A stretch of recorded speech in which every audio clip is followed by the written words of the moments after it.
This is a clip from my most viewed video I uploaded last year, nearly of all time as well. Try to see if you can hear what exactly is going on with my accent. Right. As well as one of the listening only sections that focuses more on listening comprehension.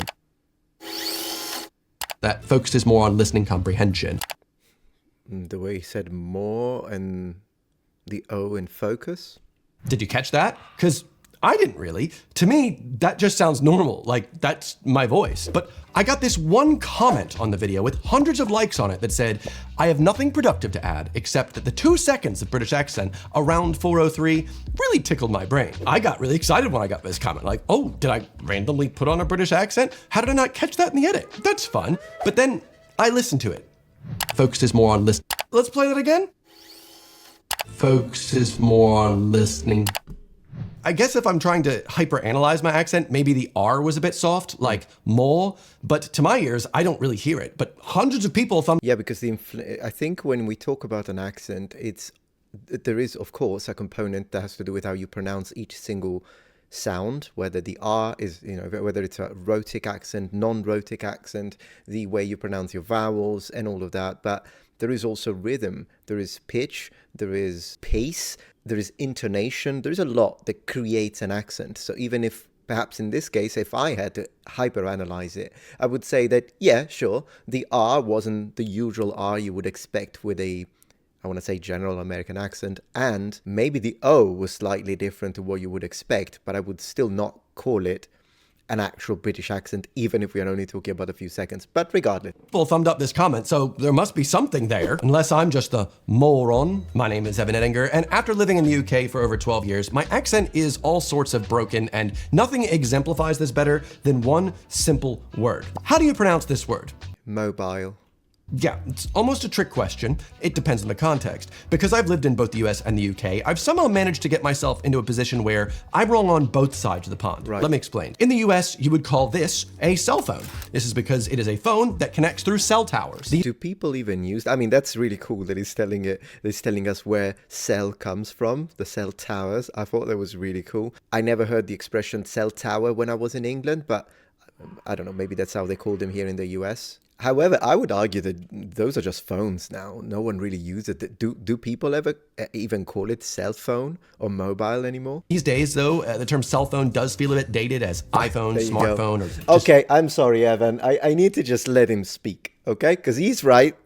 He just said it. So I don't need to kind of... Right, fantastic. We agree. Sorry about that. Phone feels like a better default. But every time I visit the States, I still hear the term cell phone pop up every once in a while. In the UK, they're not called cell phones, which makes sense because they also don't connect to cell towers either. I actually found that out for this video. They're called phone masts here. Phone masts. Wow, that's news to me as well. Brilliant, like a ship. They're called mobile phones because, well, they're phones you can use while mobile. But I know there's already some very angry Brits in my comment section, quick to point out, correctly so, that they're not called mobile phones. They're called mobile phones. Mobile phone. It's your mobile number, it's your mobile phone. I know. This is how I managed to be wrong in both countries. So after living here for so long, that's funny. There are certain words, for better or worse, that have forced their way into my vernacular. But while the words have come across, the pronunciation has not. So after that's fascinating. That is fascinating. Hearing the word mobile so many times over here, my brain started defaulting to using mobile phone over cell phone. But because I've kept the American pronunciation, which sounds better in my natural way of speech, it now just sounds wrong. If I visit the States and slip up and say, oh, what's your mobile? Well, I now come off incredibly foreign. The word mobile for a cell phone is very much not used in the US by any popular metric. Yeah. And over here, well, that's so off from how it's actually pronounced that, again, it just sounds wrong. We're gonna be putting a pin in that word for later as I'm not done with it quite yet. There is another weird pronunciation I want to talk about later, but one of the British words I use more than any other is quid. And I've got... Oh yeah, for sure, like as an alternative for pounds. How much is it? 15 quid. Sure. More than enough comments over the years, both on YouTube and in person, that the word quid in an American accent just feels wrong. I guess I get it, but like, that's just how I speak. And quid is a great word. Poor guy. So like, that's just how I'm gonna say it. Imagine if every British word I added to my vocabulary, I pronounced closer to the way they do it here. That would be weirder, right? Hello, sir, can I please borrow 5 quid? closer to the way they do it here. That would be weirder, right? Hello, sir. Can I please borrow 5 quid? I ran out of data on my mobile. Now it's titanium, not aluminium. This is difficult. Oh gosh, yeah, he has an excellent point. I think that would be a bit problematic. It kind of connects to a different situation.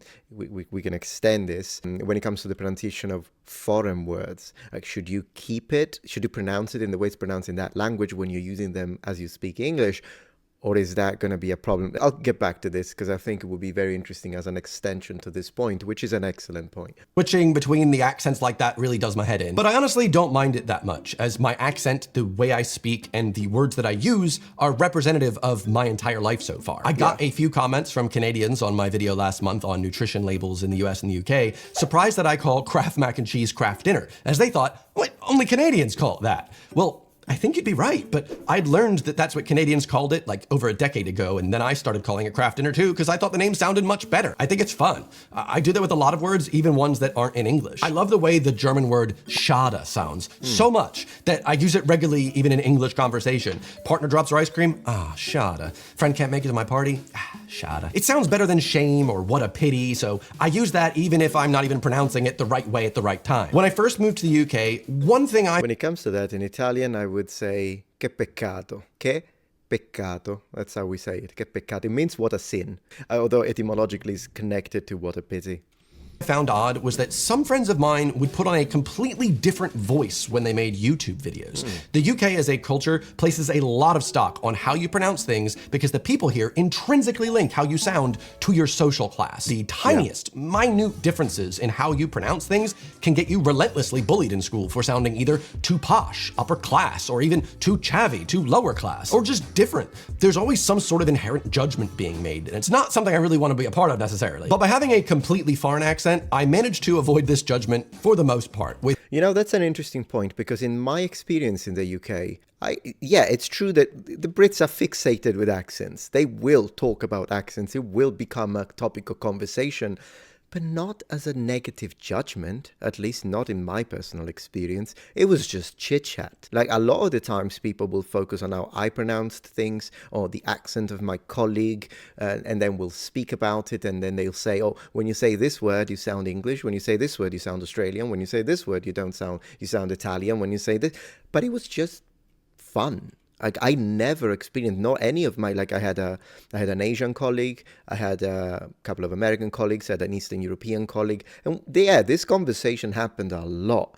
Talking, it's either the weather or accents, to be honest, when it comes to chit chat. But then again, never felt like it was negative. I'm not saying that what he's now sharing is invalid. I'm just saying it's important to keep in mind that I don't want this to be sort of portrayed in a way that it really isn't. But then again, I don't know. I didn't go to school in the UK, so maybe kids do get bullied. I just think it kind of depends. It's kind of a case by case, isn't it?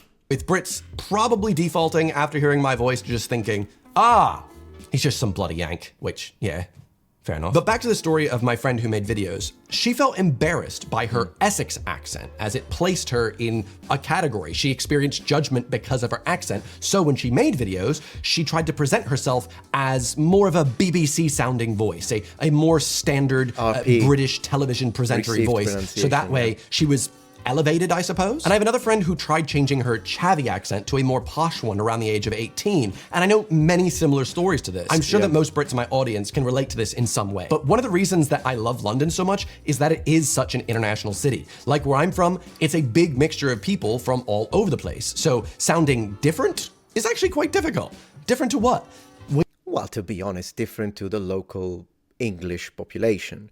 But then again, even then, so we don't need to now try and put on we know exactly what you mean. Even within London, there are loads of different accents. You can sound Cockney, you can sound actual Cockney, you can have an estuary accent, kind of middle class, you can have a posh accent, you can sound like you're from Northeast London. I mean, London itself has so many different accents. Then your point is still valid up to a certain extent, but it's just, just because there are a lot of Italians living in London, it doesn't mean that now if you say, well, you don't sound like you're from here, then you could say, what do you mean? Because there are a lot of Italians living here. Yeah, okay, it's like a Londoner. a Londoner. We all sound pretty different. Where I grew up in the States, yes, we had our own regional twang, and you can definitely hear it come out stronger in certain words I say, like coffee or dog or dawn, and especially if he says coffee, it must be from the Northeast. In the videos that I've uploaded from New Jersey. No, I've seen the scramble. No, the mustn't bust. Yeah, I'd never seen that. I was very surprised myself. I think it's actually a new event to the Sound Kind of Fair. After I moved out, they were like, why don't we have rodeo for children? Put kids on a sheep. You see, I'm going to sound way more American and way more Jersey here when I'm in the thick of it. That's just how my brain works. My accent shifts a bit depending on who I'm with, and I'm sure that's similar for you. Having lived in the UK for only 3 years, I had a friend in California bully me saying I was putting on a little accent to pretend I was more British than I really was, and I found that such a weird comment because from my perspective, I was just speaking normally. I'd also had comments on my YouTube videos saying, stop putting on that awful attempt at a British accent, which just felt so strange because for the where? I mean, I don't hear it.